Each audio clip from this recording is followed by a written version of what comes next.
സാറേ സാർ. ആ ആരെ ഷാജിയോ? വാ ഇരിക്കി. എല്ലാം സാധനം ഉണ്ടോ? ഇവിടെ ഇരിക്കാല്ലേ? ആ അപ്പോഴേക്കും നിനക്ക് തിരക്കായോ? എല്ലാം സാധനം ഉണ്ടോ? എനിക്ക് തിരക്കുണ്ട്, ഞാൻ പോയിട്ട് പണിയുണ്ട്. എന്താണ് വേദന? ഇങ്ങനെ തിരക്കൂട്ടി എന്താ ചെയ്യുക? രണ്ടിട്ടാടെ ഇരിക്കി, അങ്ങനെ അവിടെ കൊടുക്കില്ലേ? നിങ്ങൾ കഴിഞ്ഞ പ്രാവശ്യം വന്നപ്പോൾ എന്നെ പറ്റിയതാ. ഇപ്പം എനിക്ക് കുറച്ച് തിരക്കുണ്ട്. എൻ്റെ ബാഗ് എന്തോ ആകുന്നു. അതേ സാധനം ഇവിടെ ഉണ്ടായിരുന്നു, സംഭവം ശരിയാ.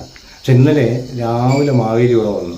രാവിലെ ഞാൻ ഗേറ്റ് തുറന്ന് നോക്കുമ്പോണ്ടല്ലോ മാവേലി വന്നിട്ട് ഇവിടെ തന്നെ മുന്നിൽ തന്നെ. അപ്പം എന്നോട് ചോദിച്ചു എല്ലാതെ കൊണ്ടുപോകുന്നൊന്നുമില്ലേ? ഞാൻ പറഞ്ഞു ലേശം ഇവിടെ ഉണ്ട്. അപ്പോൾ പിന്നെ മൂപ്പർക്ക് തിരക്ക്, എന്തായാലും മൂപ്പർക്ക് കിട്ടിയേ പറ്റൂ. ഉള്ളത് മൂപ്പർക്ക് കൊടുത്ത് ഇവിടെ ഇനിയിപ്പോൾ യാതൊരു സാധനവും ഇല്ല.